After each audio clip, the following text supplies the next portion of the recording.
Hoje nós vamos falar sobre educação, já que ontem foi o Dia da Criança, né? 12 de outubro de 2024. E nós vamos seguir um trecho da carta de Paulo ao povo de Éfeso, no capítulo 6, versículo 4.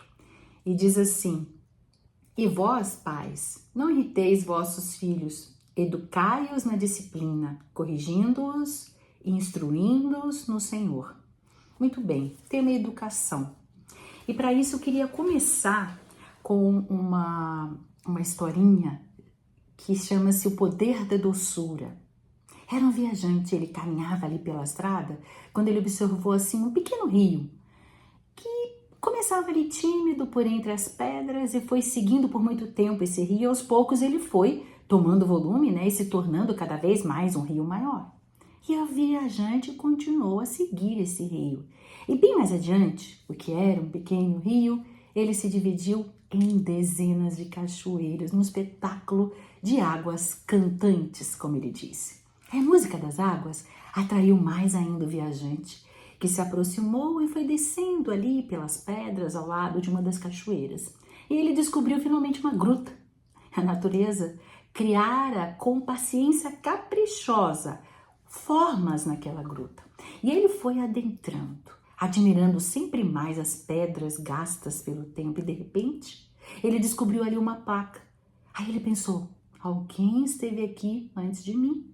E aí ele, com uma lanterninha, iluminou, né, os versos que estavam escritos. E eram versos do grande escritor Tagore, Prêmio Nobel de Literatura de 1913. E olha o que estava escrito: não foi o martelo que deixou perfeitas essas pedras, mas a água, com a sua doçura, a sua dança e a sua canção.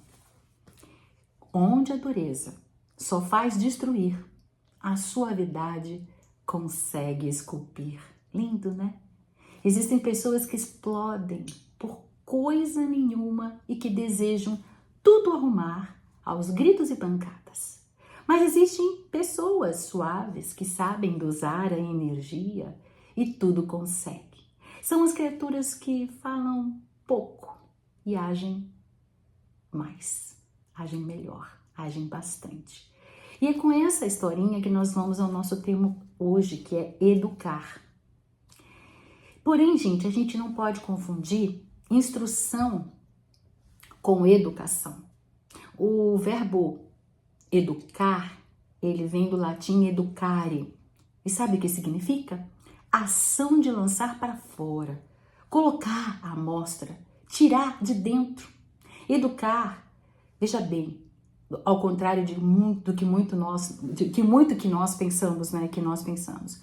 Educar não é obrigar alguém a aprender por meio da força. Por isso que nós começamos com a história, né, de que a suavidade, ela esculpe mais do que a força que destrói. Educar não é aprender por meio da força, mas é liberar a potencialidade interior, né? Lembra que é de dentro para fora? Mas também não é imprimir, não é uma impressora, um papel branco que você vai imprimir tudo naquela pessoa. Olha o que é. Educar é fazer brotar, emergir os dons que já existem. Mas também educar não é formar, porque formar é colocar uma forma. Ao contrário, é desentranhar do mais profundo o seu próprio modo de ser, o de ser bom. Instruir é colocar para dentro conhecimentos.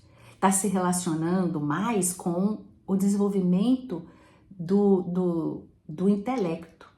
A instrução está relacionada a colocar para dentro conhecimentos de vários ramos da ciência. A educação, ela está relacionada com caráter. E educar é desenvolver os poderes do espírito, que não resume apenas em saber, mas principalmente em consolidar o caráter. Tem um presidente que fez, lá dos Estados Unidos, fez uma oratória, e ele diz assim, abre aspas: o poder intelectual, sozinho, e a formação científica, sem uma integridade do caráter, pode ser mais prejudicial do que a ignorância. Continua ele, a inteligência superiormente instruída, aliada ao desprezo das virtudes fundamentais, constitui uma ameaça. Por isso que, algum tempo atrás, eles faziam várias provas, né? E uma delas era saber o coeficiente de intelectualidade, o QI. Quanto aquela pessoa, né, que eles estavam colocando na empresa tinha de QI, de coeficiente intelectual. Depois eles descobriram que é importante a pessoa ter o QE, coeficiente emocional. Diante da pressão, das situações difíceis, como é que ela consegue agir usando essa inteligência? Porque se você pode ser super inteligente e não ter estrutura diante de momentos, né, conturbados. Mais tarde, eles estão exigindo até hoje o QS, spiritual, coeficiente espiritual, que em inglês começa com S. Ou seja, a pessoa precisa ter inteligência, ter capacidade emocional, mas precisa ter caráter. Precisa saber lidar, né, e fazer as coisas dentro do respeito da coletividade, né? Porque senão põe a empresa a perder. Pode até fechar a empresa, pode ter que pagar multas e multas para várias pessoas ou situações gravíssimas, né? Por isso que o presidente falou que é mais importante, né, o caráter do que a inteligência. Pois é. E a gente está passando no nosso mundo por uma crise muito grande e a maior é a crise do caráter, porque ela é responsável por todas as outras, né? E nós, como pais, geralmente, a gente se preocupa muito com a carreira dos nossos filhos, né? O que ele vai seguir? A gente quer o brilho dele, o retorno financeiro por aquele investimento que nós fizemos muitas vezes, né? E esquecemos, muitas vezes, da educação moral, né? Que consiste na consolidação do caráter. O Hilário Ribeiro diz assim, não basta ter coração, é preciso ter um bom coração. Mas o maior educador do planeta foi o nosso professor Jesus. Ele era conhecido como Rabboni. Rabboni é mestre dos mestres naquela época, né? E Jesus, a gente pergunta assim, por que quando ele estava aqui, ele não ensinou, por exemplo, diz lá no livro Em Torno do Mestre, Vinícius, ele diz assim, por que ele não ensinou filósofos ou filosofias, né, diferentes, trazendo, né, para aquela comunidade, para aquelas pessoas, pensamentos, né, diferentes? Por que ele não ensinou os caras, né, que eram responsáveis pela geometria sobre os vários continentes, né? Eles pensavam que o mundinho deles era aquele pedacinho ali, né? Não sabiam da América do Norte, América do Sul, do final do tamanho da África. Por que Jesus não trouxe esse ensinamento? Por que ele não trouxe para os químicos e para os médicos ervas, plantas medicinais, componentes químicos, né? Para os astrólogos e astrônomos, por que ele não mostrou os astros, os planetas, as galáxias, as influências, as grandezas de tudo isso? Pois é. Achei bárbaro, Vinícius, falar isso, né? Por que o mestre dos mestres não nos ensinou isso? O que é o que ele nos ensinou? A humildade, fugir da avareza, perdoar as injúrias, amar e exercitar as diferentes virtudes. Por quê, gente? Porque essas são as regras verdadeiras, não as conclusões e teoremas de matemáticos, mas os teoremas da vida. Não os preceitos, né, que a gente tem que aprender na faculdade, na escola, mas aprendermos a ser bons e sermos justos. Jesus começou a nos educar, de dentro para fora. Ele iniciou o império interior, iniciou um processo de liberar essas potencialidades, emergindo dons que habitavam dentro da gente. Ele mesmo disse, vós sois deuses, né? Ele sabia, esse mestre de amor, que o Pai palpita em toda a sua criação, que nós temos todo esse conhecimento. Foi visto há uns tempos atrás, né, que aqui no meio do hemisfério direito e esquerdo no cérebro tem um pontinho chamado ponto de Deus, né, que quando nós ouvimos essa palavra, Deus, Brahma, em qualquer língua, Mesmo que a gente nem acredite em Deus, nesta hora existe uma luz fosforescente que se acende. É o Pai palpitando na sua criação, né? Então o importante é que Jesus, ele nos trouxe uma consciência religiosa, não uma religião. Jesus nasceu, cresceu e morreu judeu. E, gente, religiões há muitas, mas a consciência religiosa é uma. E esta importa em um modo de ser e não no modo de crer.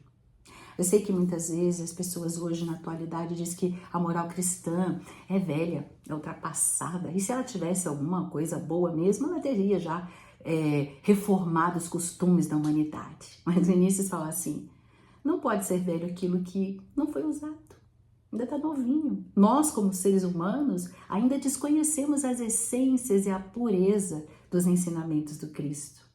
Então, a gente precisa associar, junto com a sabedoria que a gente está aprendendo aí do mundo, né, os conhecimentos do Espírito imortal.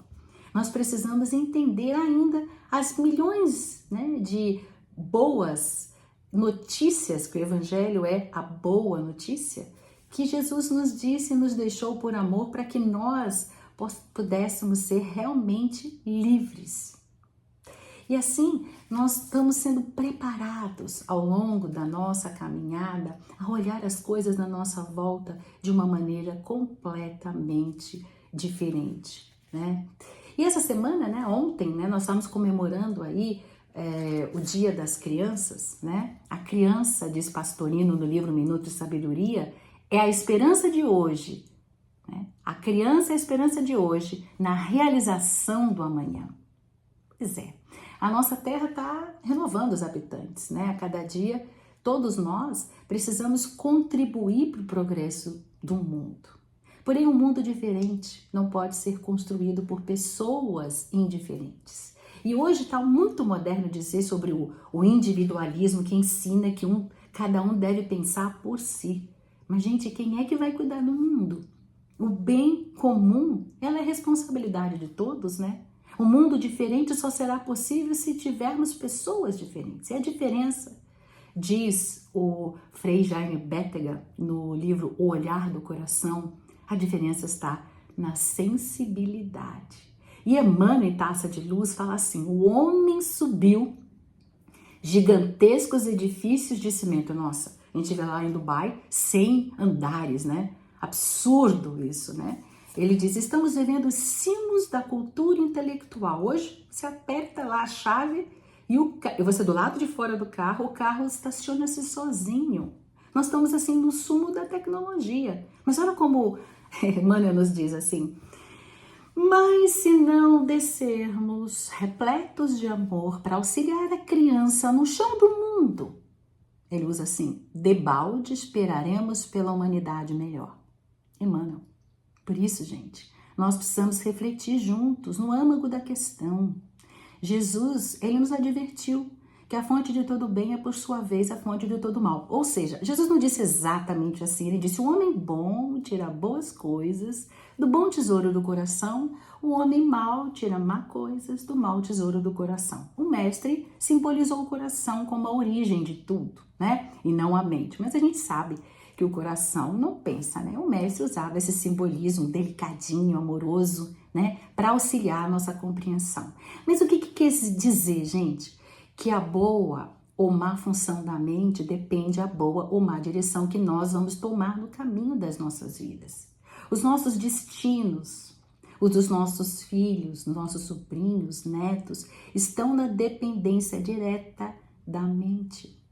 E se pensar é criar, nós precisamos criar realidades diferentes da atual, né? Estamos todos embotados psiquicamente. É importante que nós comecemos a mudar, porque a nosso exemplo fala mais alto do que a nosso conselho, o nosso falar. E o Pai nos confiou essas crianças. O lar é a primeira escola. Muitas vezes, nós é que impedimos a marcha dos nossos queridos para a vida superior, né? Por isso a importância da nossa mudança. Nós temos que tomar muito cuidado que hoje a mensagem que nós queremos passar, talvez no Evangelho no Lar, que é legal fazer com as crianças, depois eu vou falar sobre isso, compete muito com aquelas universo de imagens virtuais, fáceis, atraentes, que alimentam muitas vezes umas emoções, né, desestabilizantes. E são feitas por pessoas que manipulam as fraquezas que todos nós temos. Inclusive tem implantado na sociedade a noção de uma vida sem responsabilidade, uma liberdade sem limites, uma exaltação de todos os prazeres, não ter nenhuma frustração. Por isso, mais que nunca, nós precisamos tomar consciência do banco de dados que a mente dos nossos filhos estão sendo preenchidas. A fonte de todo bem é, por sua vez, a fonte de todo mal, né? Nós precisamos entender que a consciência de quanto as nossas atitudes, a atitude de quem cuida, né? Uma criança terá reflexo no futuro dela. Por isso a importância de nós educarmos os nossos filhos de uma maneira diferente, porque essa relação entre pai e filho, ela é muito importante para ambos.